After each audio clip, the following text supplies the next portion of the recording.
¿Quién no quiere que prenda la luz? Cuéntame, dime nomás, nos ahorcamos. A ver. Muy bien. Bienvenidos a neumología. Normalmente yo he dicho esta clase al último porque es la clase que nadie aprende, ¿sí? Parasitosis. Así que es algo sumamente raro que nunca lo van a ver, así que por eso me la dan. Se supone que son 150 ustedes. 110. ¿Y dónde están los otros 100 más o menos? Ya van a llegar. Muy bien. A ver. Hemos hecho un cambio con el doctor Gino Patrón. ¿Sí? Él va a hacer la clase el lunes 29. ¿Sí? Él va a hacer neumonía. Yo voy a hacer hoy día la clase que a mí me tocaba el lunes 29. Yo la voy a hacer hoy día, que es parasitosis pulmonar. ¿Sí? De ese modo, él tiene un problema de horario, yo también tengo un problema de horario, nos ha convenido a los dos hacer este cambio. ¿Ya? La idea es que traten de aprender neumología. Hay cosas de neumología que son obligatorias que ustedes aprendan. Hay cosas de neumología que deberían de saber, pero quizás no tanto aprender. Y hay cosas de neumología que no deberían ni de saber ni aprender. ¿Okay? La clase que hace el doctor Gino Patrón es de las cosas de neumología que tienen que saber y que tienen que aprender. ¿Okay? Esto que está acá es un ejemplo de una clase que tienen que conocer, no necesariamente aprender, pero que igual se va a tomar preguntas. Como soy amigo del doctor Gino Patrón, 10 preguntas vienen de eso. ¿Okay? Muy bien, entonces la cosa es más o menos sencilla. Me llegan a escuchar, ¿verdad? No tengo que estar usando el micro. ¿Sí? Muy bien. Entonces más o menos sencilla. ¿Okay? ¿Qué cosa es parasitosis? Parasitosis es un conjunto de enfermedades que tiene por definición una asociación entre dos seres vivos. ¿Okay? Y esa asociación generalmente trae consecuencias nocivas para uno de los seres vivos. La relación de ustedes con sus padres, ¿verdad? Ustedes son nocivos para su padre. Su padre gana dinero y lo gastan ustedes. Y él no gana nada. ¿Sí? Porque el día de mañana, cuando esté enfermo, no va a dejar que ustedes lo vean. ¿Sí? Entonces, eso es un parásito. ¿Sí? Entonces, el parásito, el término parasitismo, básicamente es una asociación. Esa asociación siempre trae perjuicio para uno de los dos entes. ¿Okay? En el caso particular de las parasitosis pulmonares, el ente que termina siendo dañado es el huésped, que somos nosotros.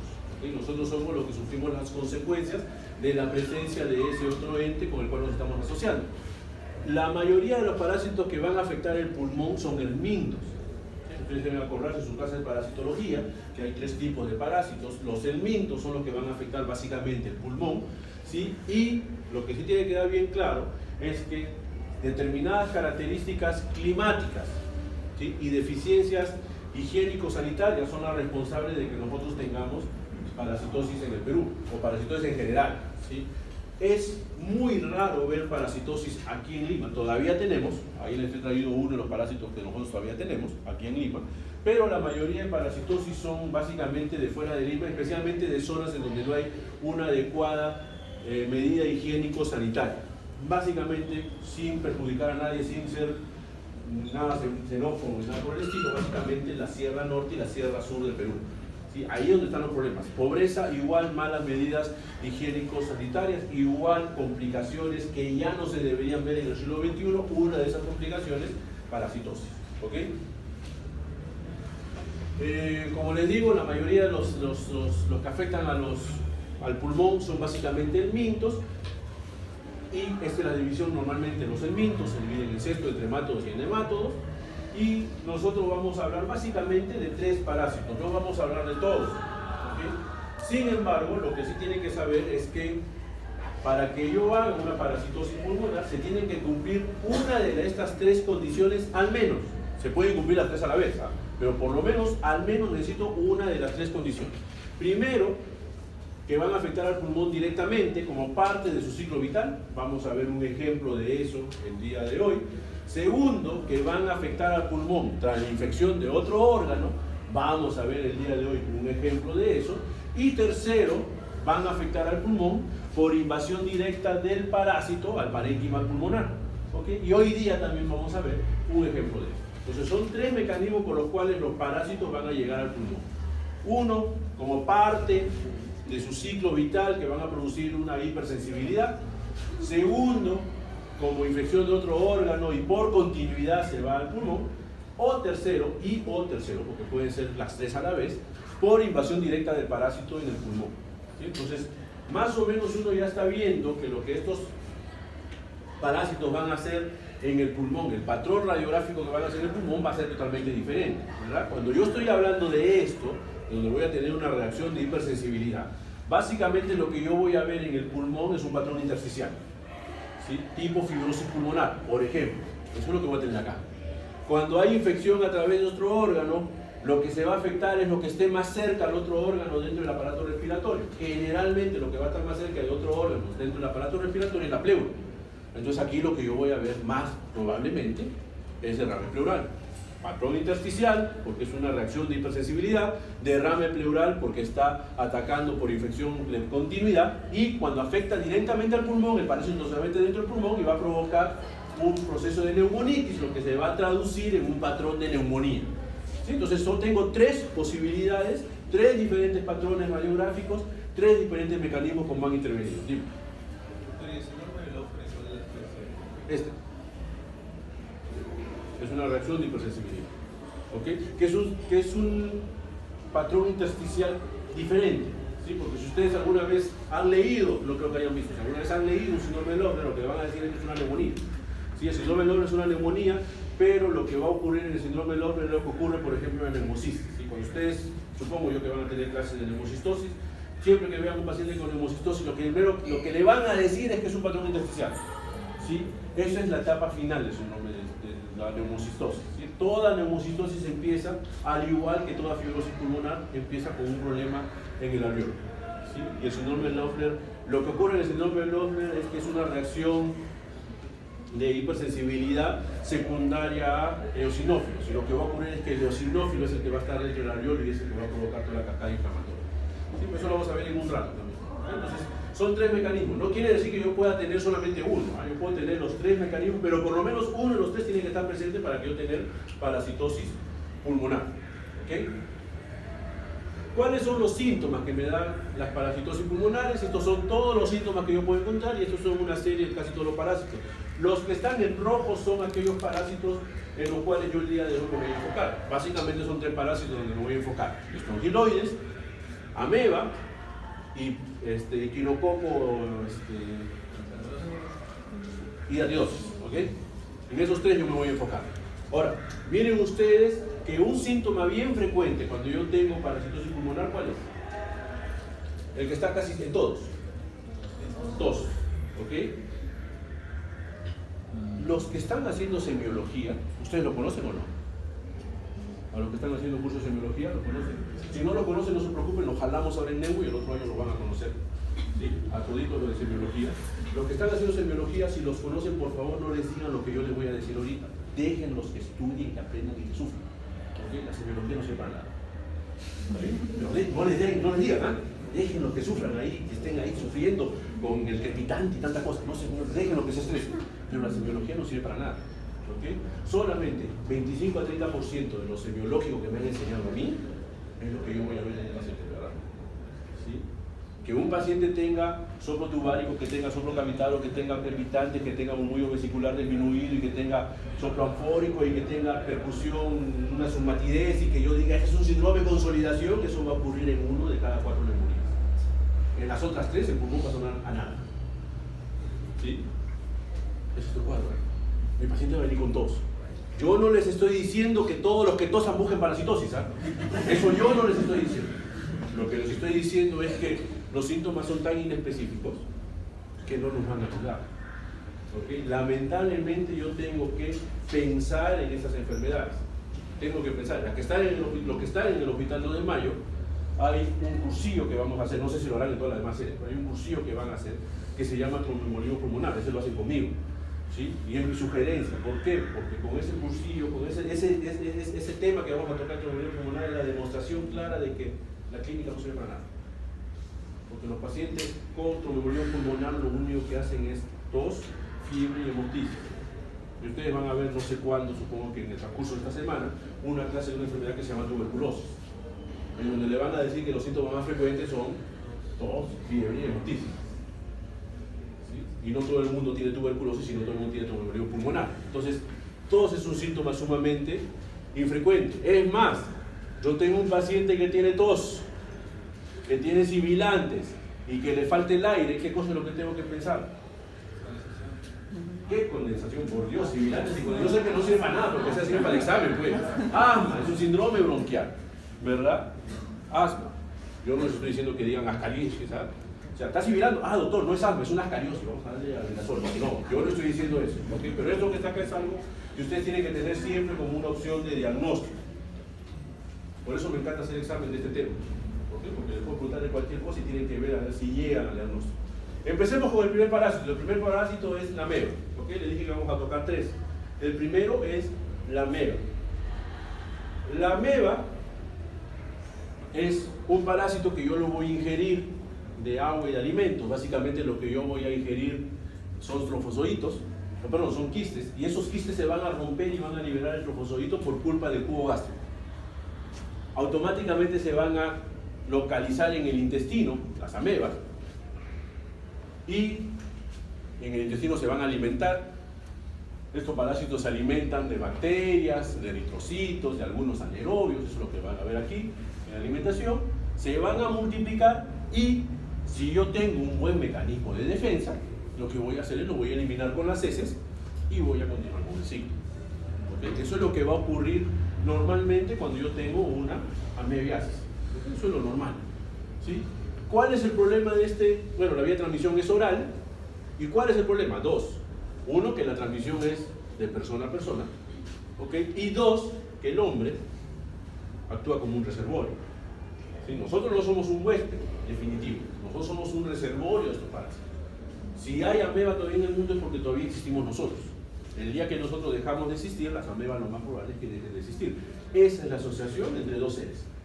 ¿Okay? Un ser es la ameba y el otro ser somos nosotros. Uno de los dos tiene que perjudicarse. ¿Quién es el que se va a perjudicar? Nosotros. ¿Por qué? Porque si yo tengo bien mi mecanismo de defensa, lo que va a ocurrir es que, como ya les dije, lo voy a eliminar con las heces.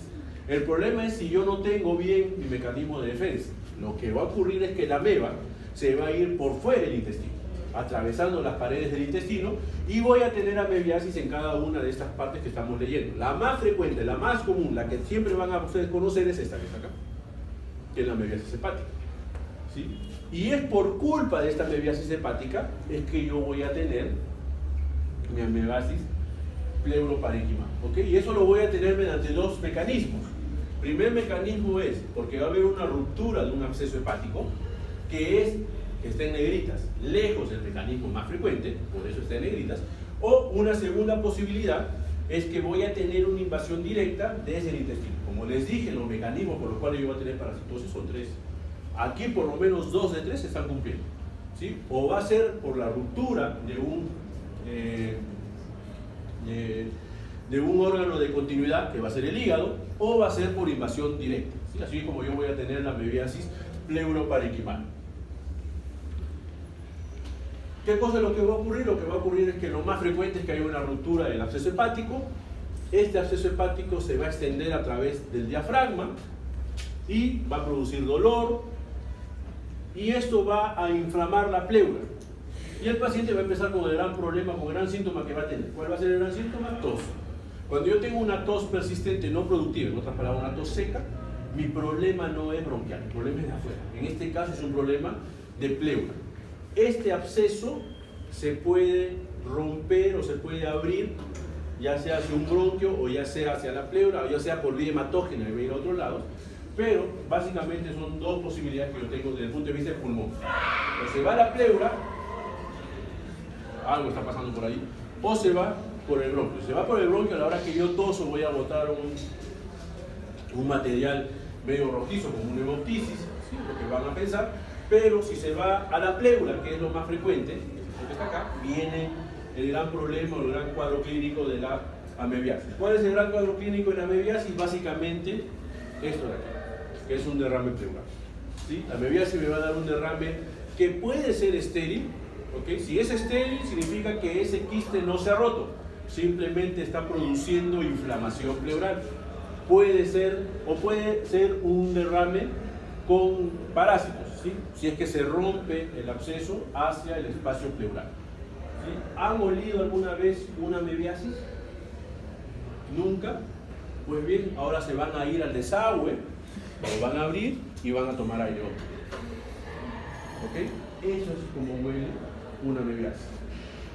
Yo he tenido la oportunidad de ver tres pacientes con la mebiasis pleuroparenquimal. A la hora que se le hace la tóraco, uno está aspirando el líquido es un líquido medio verde, así como en la carpeta, ¿sí? Pero con un olor a desagüe. ¿Sí? Ese es el líquido característico, el olor característico de una mebiasis pleuroparenquimal.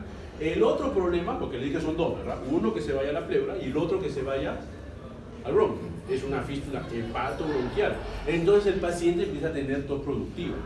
Y la tos productiva es un material necrótico que potencialmente puede contener amebas. Yo le puedo hacer un KO-BACH y puede ser que encuentre las amebas, pero también es un material necrótico que va a tener un mal olor. ¿Sí? El paciente se va a quejar de que a la hora que tose bote un material medio verdoso, así como una silla, ¿okay? Y ese material ya comieron, ¿verdad? No van a vomitar, ¿verdad? Un material así verdoso, así como la silla, cuando el paciente empieza a botarlo, va a tener un olor a desagüe. ¿Okay? Y eso es lo que el paciente va a sentir. Entonces son dos características que puedo tener yo acá. O voy a tener un derrame pleural por continuidad, o voy a tener por invasión directa una fístula hepatobronquial. ¿Okay? Y el paciente lo que va a eliminar es secreción mucopurulenta media verdosa. ¿Cómo voy a hacer el diagnóstico de la ameba? Idealmente debería yo de encontrar la ameba o bien en el esputo o bien en el líquido pleural. ¿Sí? Eso es algo sumamente raro. ¿En quién yo tengo que pensar que va a tener una mebiasis? En aquel paciente que viene con tos, con expectoración de mal olor o con un derrame pleural que tenga mal olor y que tenga también quistes en el hígado. ¿Okay? ¿Cuál va a ser el tratamiento? Básicamente, metronidazol. ¿Sí? Es un tratamiento sencillo, de vez en cuando hay que operar. Básicamente se opera si es que el paciente no mejora. ¿Sí? Pues el tratamiento es un tratamiento sencillo, metronidazol es lo que yo le tengo que dar al paciente que tiene mebiasis. ¿Sí? Entonces, ¿en quién voy a empezar la mebiasis? El paciente que tiene tos, con expectoración de mal olor, el paciente que tiene derrame pleural, que sea un derrame pleural verde de mal olor. ¿Sí? ¿Y cuál es el tratamiento? Metronidazol. Ya van 3 preguntas de examen. El siguiente parásito es un parásito ampliamente conocido por cada uno de ustedes, ¿sí? Que es la hidatidosis pulmonar. Este es un parásito en donde el ser humano es un hospedero casual, ¿okay? Es un reservorio casual.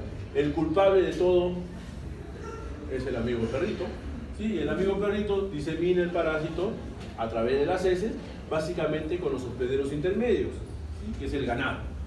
¿Sí? Esto es lo que va dando vuelta. Cuando esto que está acá se sale de la vía normal, puede llegar hasta el ser humano. ¿Sí? Una vez que llega al ser humano, yo puedo tener hidatidosis en varios puntos: pulmonar, gástrico, hepático, esplénico, en el hueso y cerebral. ¿Sí? Y una vez tuvimos la oportunidad de ver un paciente con una hidatidosis cerebral, ¿sí? Un señor que venía por convulsiones permanentes, constantes. Hicieron la resonancia, había un quiste, se pensó que podía ser cisticerco, ¿sí? Aunque era quístico, cisticerco es más sólido, pero se pensó que era cisticerco. Con ese diagnóstico entró a sala de operaciones, ¿sí? No, antes de entrar a sala de operaciones nos hicieron interconsulta para dar el pase de evaluación prequirúrgica neumológica, y lo que vimos es un paciente que tenía quistes en el pulmón, ¿no? Ahí fue donde se planteó la posibilidad de hidatidosis versus neoplasia, porque era una señora mayor. Entró a sala de operaciones, nosotros no quisimos tocar el pulmón, la verdad, porque si era un quiste hidatídico y le hago una bronquia, le hago una biopsia, voy a romper el quiste. Entró a sala de operaciones, se le hizo marcadores para quiste hidatídico, todos salieron negativos, y yo te les voy a explicar por qué salieron negativos. ¿Sí? Y la paciente finalmente tuvo una hidatidosis pulmonar cerebral. No, después de hacer ese diagnóstico ya se le hizo la ecografía y salió que también tenía una hidatidosis hepática. ¿Sí? Pero lo más frecuente lejos es hígado y pulmón. El cuadro clínico de la hidatidosis pulmonar básicamente va a depender de dónde se encuentre localizado, del volumen o del tamaño que tenga el quiste y del número de quistes que yo pueda tener. No es lo mismo el cuadro clínico de un paciente que tiene un quiste de menos de 1 centímetro en la base del pulmón derecho que el cuadro clínico de un paciente que tiene 4 quistes, 2 en cada lado, de más o menos 5 o 6 centímetros cada uno. ¿Okay? El primero va a ser asintomático, el segundo va a tener disque. Entonces no existe un cuadro clínico típico para esta parasitosis. Lo más frecuente como localización es la hepática. Lejos, la hidatidosis hepática es lo más frecuente que existe. Y en segundo lugar, la pulmonar. Como les digo, el cuadro clínico va a depender de estas tres condiciones y de una condición más. Las primeras tres condiciones me van a dar el cuadro clínico, que básicamente es un cuadro clínico mecánico por compresión de estructuras adyacentes. ¿Sí? El paciente va a tener tos, si es quiste muy grande, va a tener disnea, puede potencialmente tener sibilantes. Y el cuadro clínico diferente, la cuarta condición, es si el quiste se rompe o no se rompe. ¿Sí? Contrario a lo que a veces nos han enseñado, especialmente cuando hacemos microbiología, cuando este quiste se rompe, siempre va a existir un riesgo de muerte. Y eso es algo que ustedes tienen que acordarse. Tratar en la medida de lo posible de que no se rompa, y si se rompe tienen que considerar una emergencia, porque el líquido que tiene el quiste puede provocar shock anafiláctico y el paciente puede llegar a morir. ¿Ok? ¿Qué cosa es vómica?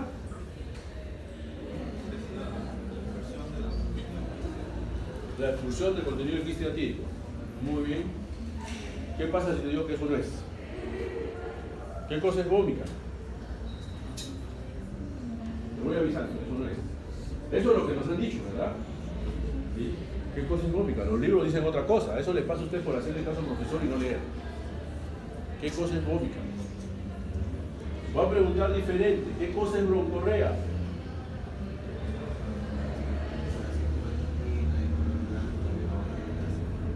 No, eso no es broncorrea. ¿Qué cosa es broncorrea? En la bronquiectasia, en la broncorrea suelen ser matutinas. Es diferente, pero eso no es broncorrea. ¿Qué cosa es broncorrea? Y hicieron semio, ¿verdad? De aquí terminamos, tengo una reunión con la decana, ¿no? Así que yo voy a plantearle varias cosas. Por lo menos mi grupo ya les voy a decir que tienen que volver a hacer primer año. ¿Qué cosa es broncorrea? Ustedes creo que voy a regresar a tercero. Broncorrea es expectoración más de 250 a más de 300 mililitros. Eso es broncorrea. ¿Por qué? Porque normalmente, ¿cuánto moco yo produzco? Normalmente yo produzco 250 a 300 mililitros de moco al día. ¿Y qué cosa es lo que yo hago con ese moco al día que yo estoy produciendo? ¿Qué hago? Me lo trago. Si usted todos los días coge su vaso de moco y se lo toma. Cuando es más de un vaso de moco, lo empiezo a expectorar. Eso se llama broncorrea. En las bronquiectasias, la broncorreacción activa. En los abscesos pulmonares, las broncorreas son más dolientes, pero broncorrea es botar más de 250, más de 300 mililitros al día. ¿Qué cosa es vómica? Vómica es una broncorrea que supera, algunos libros dicen medio litro, otros libros dicen 1 litro. ¿Sí? Que siempre la vómica, o generalmente la vómica, se ha asociado a quiste hidatídico es otra cosa. Pero si la vómica es salada, lo más probable es que sea por quiste hidatídico. Pero vómica significa expectoración más de medio litro a 1 litro, dependiendo del libro que uno lea, ¿okay? En cualquier momento. Eso es vómica. Es muy diferente de qué es lo que se bota de un quiste hidatídico, ¿verdad? ¿Sí? Entonces, eso va a tener conceptos claros, ¿ah? Por si acaso. Nos han estado engañando vilmente y ustedes se han dejado engañar. Y por eso lo pongo en rojito, porque es la pregunta clásica que siempre hago. ¿Qué cosa es vómica? ¿Cuál es el cuadro clínico del paciente que tiene hidatidosis pulmonar? Como le dije, lo más probable es que sea asintomático. ¿Sí? El paciente recién va a venir por complicaciones, básicamente. Y estas complicaciones van a ser porque hay roturas, porque hay fisuras que van a ocasionar hemoptisis, tos, disnea, dolor o fenómenos alérgicos. Pacientes que vienen con sibilantes, pacientes que vienen con urticaria. Esos pacientes es porque el quiste hidatídico se ha roto. Este es un trabajo que hicimos en el hospital. Paréntesis aquí, los invito a hacer cualquier trabajo de investigación que quieran en el hospital sobre neumología, porque otras cosas no me interesan a mí. Sobre neumología que quieran hacer en el hospital, los invito. Estamos trabajando con el doctor Gino Patrón ya, por lo menos tenemos unos 4 o 5 años trabajando juntos en trabajo de investigación con ustedes. Ustedes son una mano de obra barata, por no decir gratis, ¿okay? Sí, pero es lo que siempre se necesita. Entonces están cordialmente invitados a hacer mano de obra, a ser usados, están cordialmente invitados. Es un trabajo que hicimos en el hospital. Contrario a lo que uno puede pensar, que el síntoma más frecuente del quiste hidatídico es vómica, ¿verdad? Eso es lo que me dijeron en mi libro, me lo dijo mi profesor viejito que ya se murió. Pues bien, ese profesor viejito que ya se murió les ha mentido. ¿Dónde está vómica? Por acá. 1 de cada 3 pacientes que tienen hidatidosis pulmonar recién va a vomitar. ¿Cuál es el síntoma más frecuente? Dolor torácico, fiebre y tos. Eso es lo más frecuente. Datos de hospital. ¿Sí? No es lo que dicen los libros. La vómica solamente va a ocurrir cuando el quiste diatídico se haya roto. Si no se rompe, mi paciente no va a vomitar porque va a tener tos, quizás disnea, fiebre solamente cuando se rota, tos, disnea y dolor. Eso es lo que va a tener mi paciente cuando el quiste no se ha roto, que es la mayoría de pacientes. Muy bien, un signo que nos gusta ver a todos nosotros es el signo del camalote, ¿verdad? Eso nos encanta ver cuando vemos. El signo de camalote igual a diatidosis pulmonar, es lo primero que buscan. El quiste está enterito, no, eso no tiene signo de camalote. Signo de camalote solamente cuando el quiste se rompe. Nada más. Si yo estoy viendo signo de camalote, significa que el quiste se ha roto. Significa que ese paciente tiene que ser operado ya. ¿Ok? El quiste se rompe, las membranas se colapsan y empiezan a flotar en el... Aquí está. Empiezan a flotar dentro del contenido del quiste. Ese es el signo del camalote. Sin embargo, ese es otro signo de camalote. Aquí está la flechita, ¿verdad? Ese es el camalote, como están flotando. Sin embargo, ¿dónde está este quiste? ¿Adelante o atrás? Le doy un punto más en el examen al que me responda. ¿Está adelante o atrás? Al que me responda bien, ¿no? No para que me responda cualquier cosa. ¿Está adelante o atrás?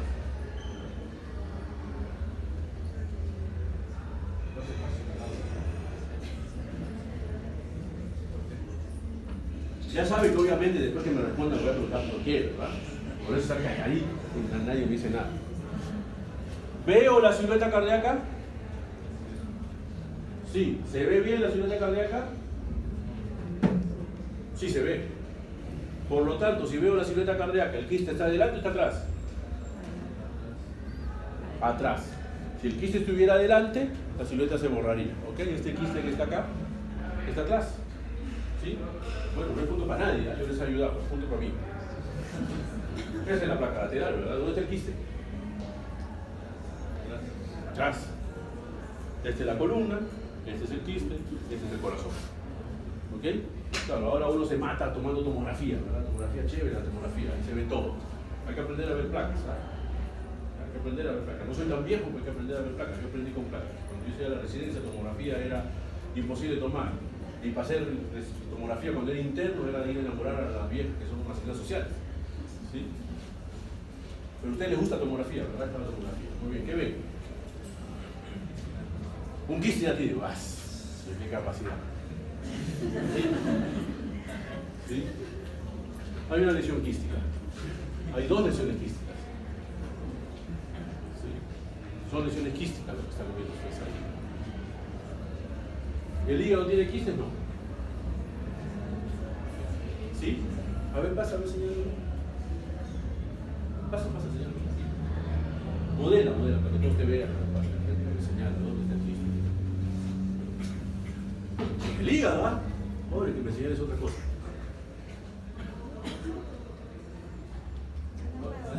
¿Dónde? Bien viva, no se pone ahí. Se ve como diferente densidad. ¿Lo ven?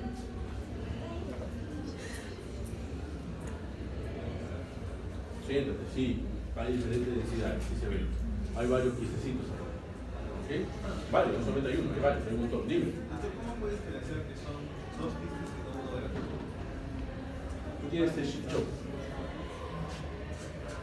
Tienes este shock. Fíjate que el otro debe estar más adelante y el otro más atrás. Eso solo con. ¿Ok?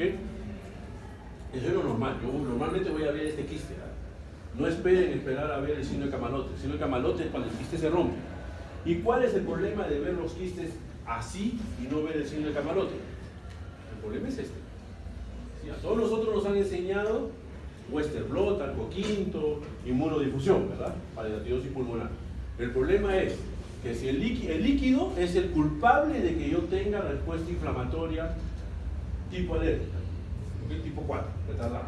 El líquido es el culpable. Entonces, el único modo de que yo pueda detectar la alergia al líquido es que el quiste esté roto. Si la capa laminar, que es la que está envolviendo al quiste, que es acelular, no tiene células, no se rompe, yo no voy a estimular el sistema inmunitario. No importa qué le pida al paciente, va a salir negativo. El único modo de que yo tenga una respuesta inmunitaria y por lo tanto me ayuden los inmunodiagnósticos, que no es que no sirvan, solamente que tengo que entender bien que el inmunodiagnóstico solamente sirve si es que el quiste se ha roto. ¿Ok? La capa germinativa tiene una capa alrededor que es la que sirve como barrera para evitar que los antígenos del líquido se vayan con el hueso. Nuevamente, ¿qué cosa es parasitosis? Es la asociación de dos seres en donde uno de los dos tiene daño o perjuicio, el otro no. Por lo tanto, si el otro no tiene daño o perjuicio, el otro va a tratar de hacer en la medida de lo posible que tú ni te enteres que él está ahí. Diferente de una bacteria. ¿Sí? Una infección bacteriana, apenas entra la bacteria, mi sistema de defensa se activa. Empiezo a hacer fiebre, si es neumonía empiezo a hacer tos, empiezo a hacer flema. Si es infección urinaria empiezo a hacer disuria. Si es gastroenterocolitis empiezo a tener diarrea o dolor abdominal. ¿Sí? Si entra un virus, automáticamente mi sistema inmunitario se activa. Empiezo a estornudar, empiezo a hacer fiebre. Si es parásito y el parásito está endemne, mi sistema inmunitario ni se entera. Eso pasa con las amebas. ¿Okay? Mientras la ameba está en el hígado, yo no me entero. Está creciendo, está creciendo, está creciendo. Creció tanto que se relacionó con la pleura, hizo derrame pleural. Ahí lo detecté. El quiste diatídico llega al pulmón, empieza a crecer, empieza a crecer, empieza a crecer. Yo tendré disnea, yo tendré todo, me hacen todos los exámenes, todo me sale negativo. Porque el quiste diatídico no me está provocando una respuesta inmunitaria. ¿Sí? Recién me la va a provocar cuando el quiste se haya roto. Por lo tanto, en la capa germinativa tiene que haber ciertas alteraciones para garantizar que mi sistema de defensa reconozca. Cualquiera, rotura es lo que yo más veo, ahí voy a ver sitio de camalote y todo lo demás, pero también puede haber, por ejemplo, microfisuras. ¿Sí? Esas van a modificar las condiciones de permeabilidad y por lo tanto voy a empezar a tener una respuesta antigénica. Los quistes pulmonares tienen menos probabilidad de que mi quiste se microfisure. ¿Quiénes son los que más se fisuran? Los del hígado, porque van creciendo. Los del hígado son los que más se fisuran. Por lo tanto, que me salga una prueba de inmunodiagnóstico, ahorita vamos a ver, positiva, solamente quiere decir, con un quiste indemne, me está obligando a buscar quiste diatídico en otra parte, en el hígado. ¿Okay? Ahí es donde yo tengo que buscar, que es la zona más frecuente. Los quistes pulmonares, por lo tanto, dan resultados negativos. Los quistes hepáticos son los que tienen mayor riesgo de microfisuras, ¿sí? Y los quistes pequeños, de cualquier localización, generalmente no se van a romper. Entonces, mientras más chiquitos sean los quistes, menos probabilidad de que se rompan. El quiste se empieza a fisurar conforme va creciendo. ¿Sí? Eso es algo que yo quiero que ustedes entiendan muy bien. Siempre que yo esté pensando en como diagnóstico quiste diatídico, lo que le pasó a esa señora que tenía quiste diatídico cerebral, siempre tengo que ir a buscar hígado. Hasta un 75% de las personas que tienen hidatidosis en otras partes del cuerpo tienen hidatidosis en el hígado. Y eso es algo que yo tengo que tener bien en mente. Por eso, cuando ustedes vean quiste diatídico, ya cada vez se ve un poquito menos, ¿sí? Porque las medidas higiénicas son mejoradas, pero todavía se sigue viendo. Pero cuando yo veo un quiste diatídico, ¿qué pulmón es el que más se suele afectar? Derecho. ¿Por qué? Porque ahí está el hígado. ¿Por qué? Porque ahí está el hígado. Básicamente por ese motivo. El pulmón derecho es el que termina sufriendo casi todas las consecuencias. ¿Sí? ¿Cuáles son esas pruebas de inmunodiagnóstico? Estas tres: Western blot, ELISA y el arcoquín. Cuando yo estaba con ustedes estudiando hace ya bastantes lunas, ustedes creo que ni siquiera nacían. ¿En qué año nació ustedes? 96, 97, no habían nacido, ¿no? Ni siquiera nacían cuando yo entré a la universidad. ¿Ya? Quizás sus padres ni se conocían. ¿Sí? Lo único que a mí me enseñaban era este de acá, el arcoquín, porque los otros dos estaban en estudio para ver si podían servir de algo. ¿Sí? ¿Qué cosa es lo que ha demostrado el tiempo? Es un trabajo hecho en el hospital. Esto lo hicimos en el hospital. Este fue el primer trabajo que hice en el hospital cuando recién entré, año 2005. ¿Sí? Y lo que nosotros encontramos fue que el Western blot y el ELISA eran mucho mejor que el arcoquín. Sin embargo, lo que quiero que ustedes vean con esta prueba, ¿sí? Porque esto que está acá es lo que ustedes han hecho en parasitología. Yo no les voy a repetir cómo es el mecanismo, cómo funciona y toda esa cosa. ¿Sí? Ni siquiera creo que ustedes ni siquiera le han enseñado arco quinto ya. En ese rato arco quinto era lo único que hacía el Ministerio de Salud y estos dos estaban entrando, año 2005, ¿sí? Año 2005, hace 13 años, 14 años. ¿Sí? Pero nosotros hicimos el trabajo para demostrar que estas dos eran mejor que el arco quinto. Sin embargo, yo traía esta diapositiva porque quiero que vean cuánto es la sensibilidad. 75%. ¿Sí? En pacientes seleccionados con pieza operatoria de anatomopatología que dice que es un quiste activo porque el quiste se sacó, 1 de cada 4 las pruebas inmunológicas salen negativas. Por lo tanto, una prueba inmunológica positiva me está diciendo sí, bueno, ¿sabes qué? Su paciente tiene hidratidosis pulmonar. Pero una prueba inmunológica negativa no nos está descartando que mi paciente tenga hidratidosis pulmonar. Peor todavía si es que mi paciente tiene quiste entero. Si el paciente tiene quiste entero, yo espero que salga negativo. Recién va a salir positivo cuando el paciente tenga el quiste que se ha complicado, se ha roto o por lo menos tenga fisuras. Que eso no lo voy a ver en el pulmón, eso yo más lo voy a ver en el pulmón. Entonces eso que está ahí es para que ustedes entiendan o vayan viendo que no es necesariamente, todas estas pruebas son pruebas que se llaman pruebas de ayuda al diagnóstico. El diagnóstico todavía sigue siendo clínico. Si mi paciente tiene una lesión quística en la tomografía, mi paciente viene de la sierra, mi paciente es ganadero, lo más probable es que sea una hidratidosis pulmonar antes que pensar en un cáncer, independientemente de lo que salga la prueba de inmunodiagnóstico. ¿Okay? ¿Cuál es el tratamiento de una hidratidosis pulmonar? ¿Qué cosa es lo que tengo que hacer? Básicamente el tratamiento es albendazol. ¿Sí? Simple, barato, una vez al día, a veces 2 veces al día. ¿Sí? ¿Cuánto tiempo se da el tratamiento? Es algo que no está estandarizado, 21 a 28 días, ¿sí?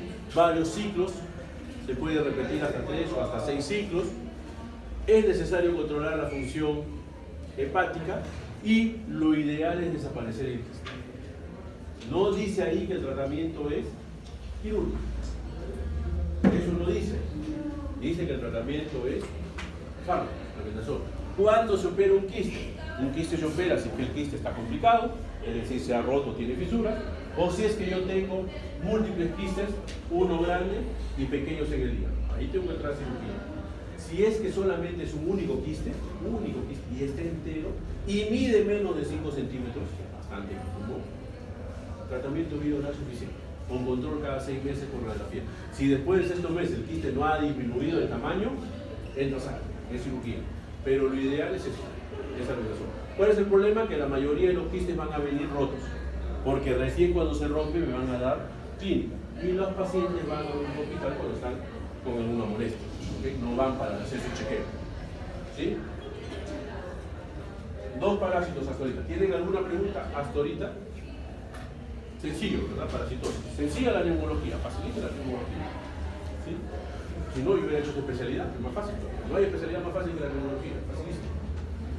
Siguiente parásito, estrongiloides. ¿Sí? ¿Cuál es el mecanismo para hidratidosis? ¿Cuál de los 3? Dije que había 3 mecanismos. ¿Cuál es el mecanismo? Para ameba, ¿cuál era?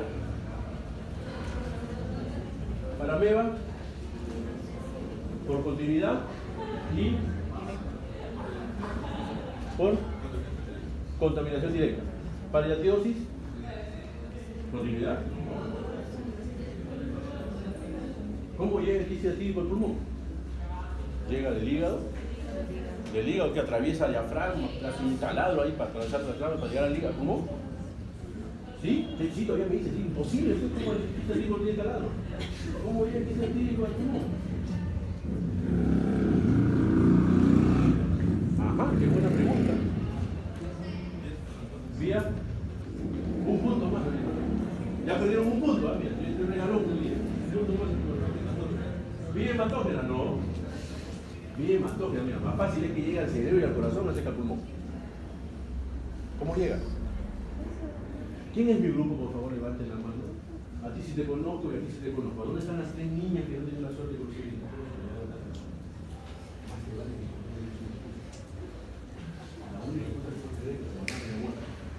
Mamá sigue viva, no hay excusa para eso. ¿Quiénes son los otros 2? Ni siquiera se han dignado a venir a mi clase. Ahí están, igualito, ¿eh?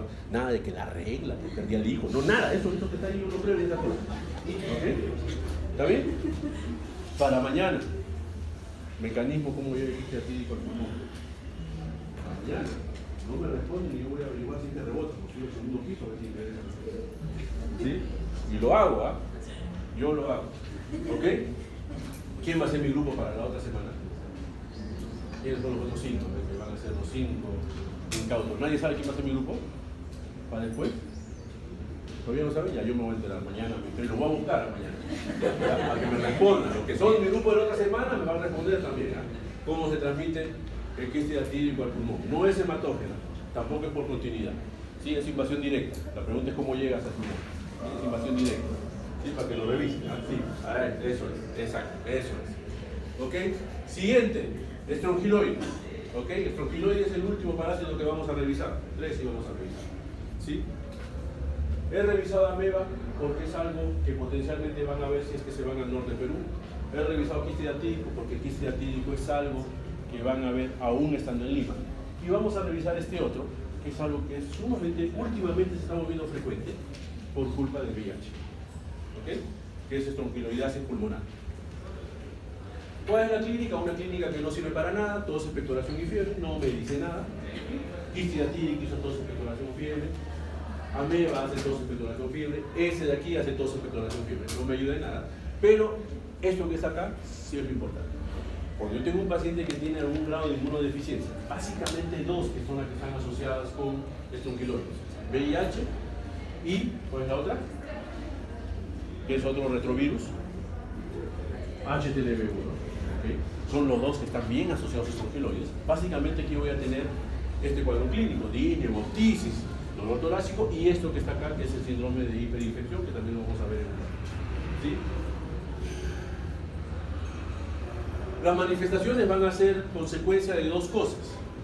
De cómo la larva migre, ¿okay? Las palabras diseminación directa hacia el pulmón, o de hiperinfestación, de la cantidad de larvas, la cantidad de parásitos que yo voy a tener. ¿Okay? Entonces esto es lo que me habían preguntado hace un momento. ¿Qué cosa es el síndrome de Leffler? El síndrome de Leffler es una enfermedad en donde lo que va a ocurrir es que los eosinófilos se van a acumular en el tejido pulmonar, básicamente alveolos, secundario a una respuesta a una infección parasitaria. Yo voy a tener el parásito en cualquier otra parte, básicamente vía digestiva, y ese parásito que voy a tener en vía digestiva va a provocar una respuesta de mi organismo en base a eosinofilia, ¿sí? Y esos eosinófilos se van a ir al pulmón, cosa que no es frecuente, ¿okay? Yo puedo tener eosinofilia en sangre muy aumentada y no necesariamente hacer reacción eosinofílica en el pulmón, y puedo tener eosinófilos normales en sangre y hacer respuesta eosinofílica en el pulmón, ¿okay? Fue descrito por primera vez por el doctor Wilhelm Loeffler, por eso tiene ese nombre, ¿sí? Y él le llamó... ¿Esto se puede pisar? ¿Qué quieres? ¿Se puede pisar o no se puede pisar? No se puede pisar, ¿segura? Y él le llamó neumonía eosinofílica, ¿ok? Esta neumonía eosinofílica está causada por una serie de parásitos, ascaris, estrongiloides, Decatora, no es una exclusividad de un parásito, ¿sí? Es de varios parásitos. Ellos van a provocar esa eosinofilia. Lo que, bueno, muchos autores aplican el sinónimo de síndrome de Loeffler con eosinofilia pulmonar aguda. No sé si es que ustedes hacen, no he revisado sus sílabos sinceramente, no sé si es que ustedes hacen una clase de eosinofilias pulmonares. Ojalá que no, ¿okay? Porque es un tema muy de terminología. ¿Sí? Sin embargo, para solamente que ustedes conozcan, existen 4 tipos de eosinofilias pulmonares. Una de ellas es Sture-Strauss, que está asociada, por ejemplo, a granulomatosis de Wegener y otra cosa más. Y una de ellas es una neumonía eosinofílica aguda, que su paralelo es el síndrome de Leffler, que realmente no es eso, ¿sí? Porque el síndrome de Leffler básicamente está descrito con parasitosis. Y neumonía eosinofílica aguda, básicamente, no necesariamente es parasitosis, puede ser una reacción anafiláctica o cualquier otra cosa, ¿sí? Pero sin embargo son sinónimos para algunos autores. La causa es desconocida, puede haber daño cardíaco, ¿sí? Y puede haber respuesta Pero también va a haber endocarditis de Loeffler, que puede ser causada por eosinofilia idiopática o por eosinofilia pulmonar. El síndrome de Loeffler es un conjunto de entidades que es neumonía eosinofílica, endocarditis eosinofílica y hay una más, son tres, es una triada de Loeffler, es el nombre correcto. ¿Okay? Asociadas a parásitos, estos que están viendo aquí, Ascaris, estronquiloides, ancilostomas y Necator. Los 4 parásitos están en el Perú, por si acaso. La estronquiloidasis diseminada, que es algo que yo voy a ver como parte del síndrome de hiperinfestación, ¿okay? Es una estronquiloidasis que va a invadir, además de invadir el pulmón vía síndrome de Loeffler, voy a tener en el sistema nervioso central, en el peritoneo, en el hígado y en el riñón, y por lo tanto se puede complicar con una sepsis, y es una complicación frecuente, ¿okay? Asociado al HTLV1. No sé cuántos casos de HTLV1 existirán, yo no soy infectólogo, ¿sí? Pero lo que sé es que cada vez es más frecuente. ¿Sí? Es un retrovirus que no se le ha prestado la debida atención como sí se le ha prestado al VIH. ¿Sí? Quizás porque el VIH está asociado a ser maricón, ¿verdad? ¿Sí? Entonces ellos tienen su lobby y todo lo demás. Sí, soy homofóbico, lo reconozco, estoy orgulloso de eso. No sé si ustedes serán o no serán homofóbicos. ¿Okay? Si son gays no los voy a jalar por eso, pero obviamente no van a sacar 20 o 11. ¿Sí? Pero por ese motivo el VIH es tan así, ¿verdad? Tan grande. HTLV1, que es mucho más frecuente, que es una enfermedad más de heterosexuales, es cada vez haciéndose más frecuente, ¿sí? Y trae más problemas. Básicamente esto que está acá, que es estronquiloidasis diseminada, ¿sí? Que está bien asociada al HTLV1. Yo voy a tener, para hacer el diagnóstico, a ver, aquí va a depender de dos cosas. Primero, de si está diseminada o si no está diseminada o no está complicada.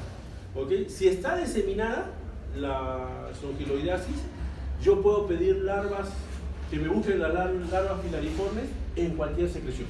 En cualquiera va a salir.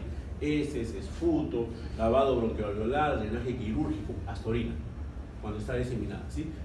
HTLV1, super hiperinfestación.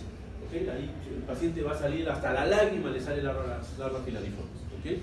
Cuando está así diseminado. El problema es este que está acá. Este que está acá, que puede ser el síndrome de Loeffler simple, generalmente yo no voy a encontrar la larva filariforme, tengo que buscar larvas ratitiformes y tengo que hacer muestras de heces seriales y esperar que pueda salir. Despierta.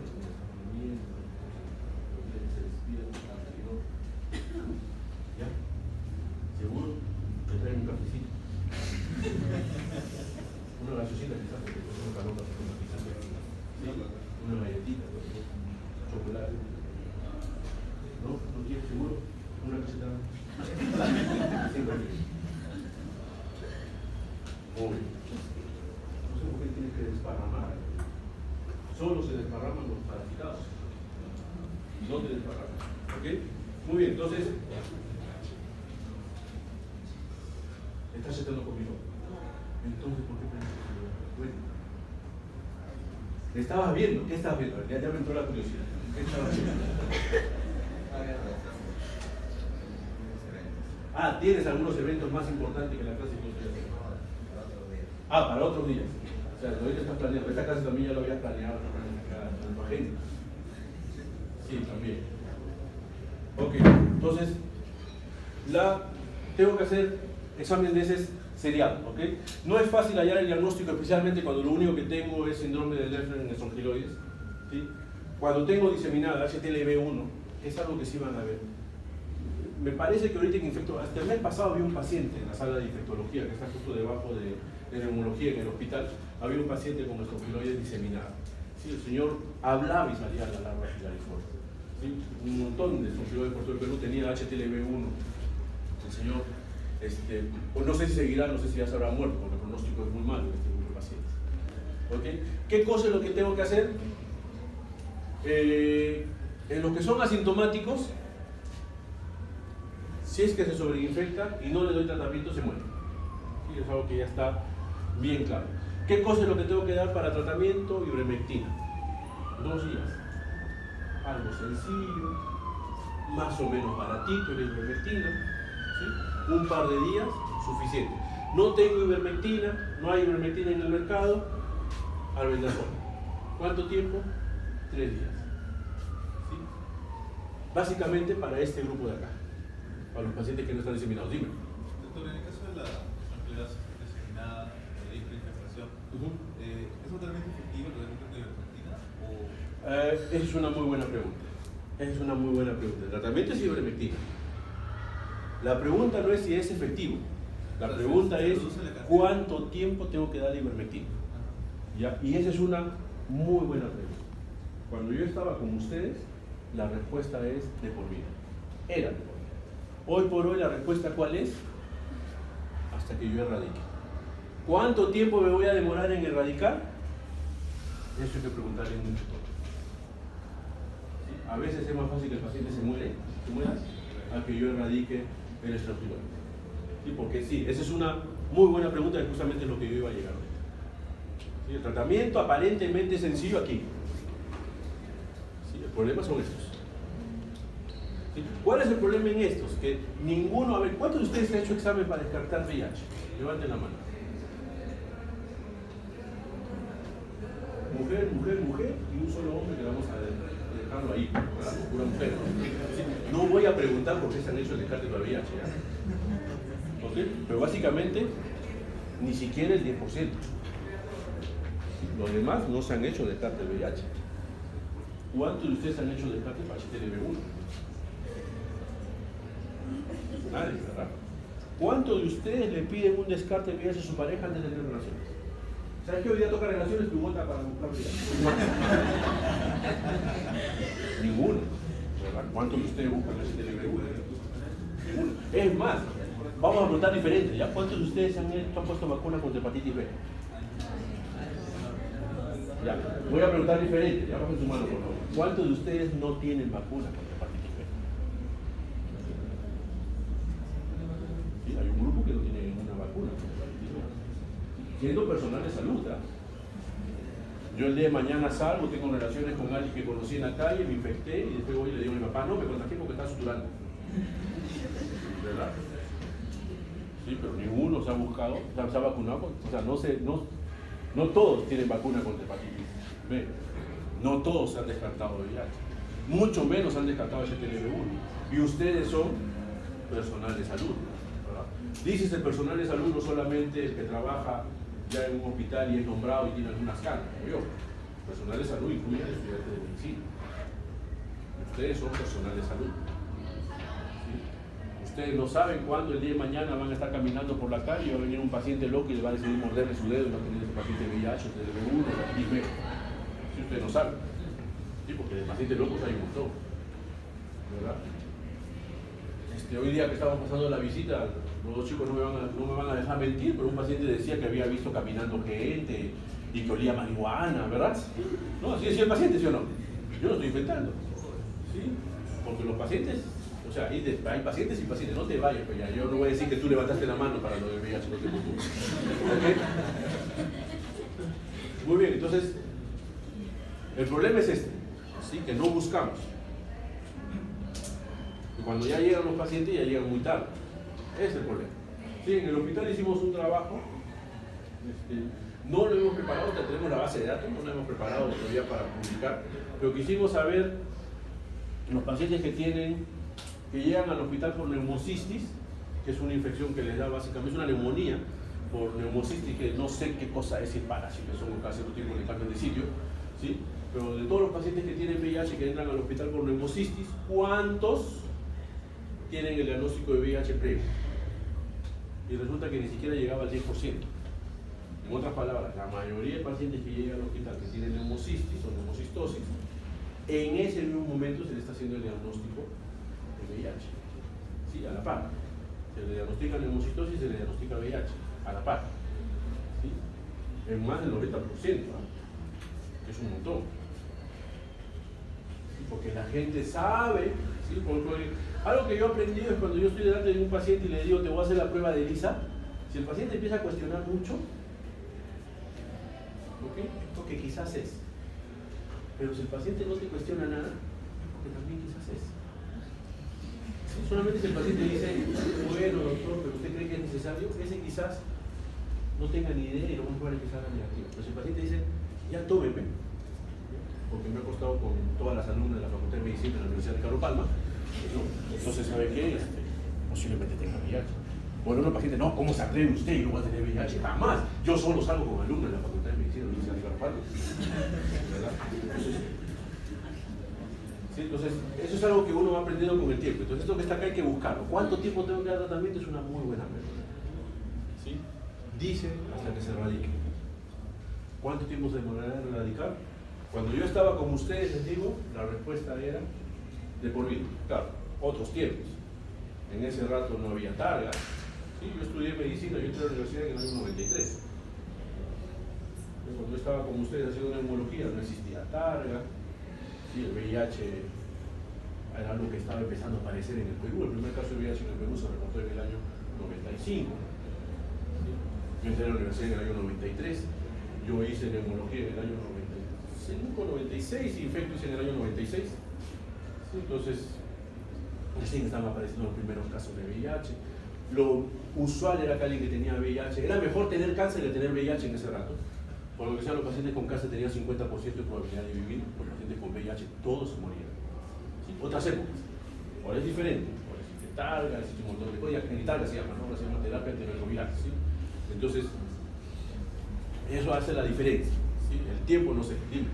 Doctor, entonces, cuando tenemos estos casos de partículas diseminadas, sobre todo en estrofilosis, siempre debemos considerar la posibilidad de una inmunodeficiencia adquirida. Inmunodeficiencia adquirida. Básicamente, estrofiloidosis HTLV1. Y el caso de que tiene una inmunodeficiencia adquirida con esta estrofilosis diseminada, también el cuadro va a mejorar con referencia al estado de la enfermedad. O sea, si tiene mejor viral y más ya, o sea, si es que está asociado al grado de enfermedad, inmunodepresión. Exacto. Sí, sí está asociado al grado de inmunodepresión. No se preocupe, yo le entiendo a su compañero, yo he aprendido el idioma estudiante de medicina español, estudiante de medicina. Soy traductor oficial de ese idioma. Por eso te entendió tu pregunta. Sí tiene relación. Mientras peor tenga mi defensa, mientras más avanzada tenga la enfermedad, mientras más carga viral, porque es HTLV1, no es VIH, mientras más carga viral tenga, más riesgo de hacer enfermedad más diseminada.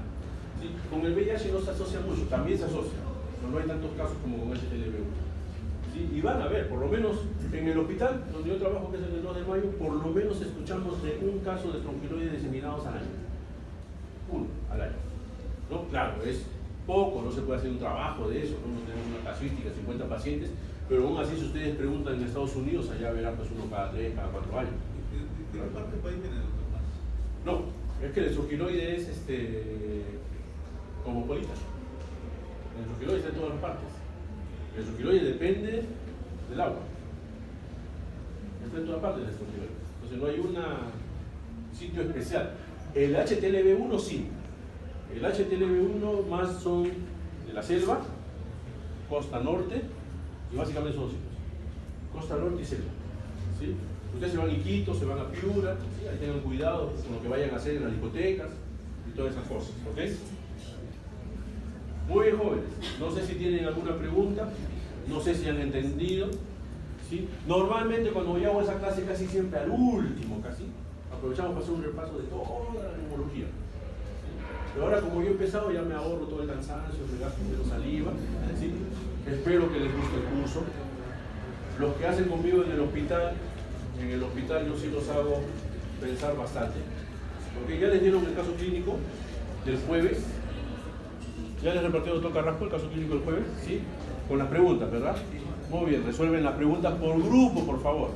¿Sí? No es una pregunta por persona, es por grupo, porque yo no quiero 50 preguntas. Dime.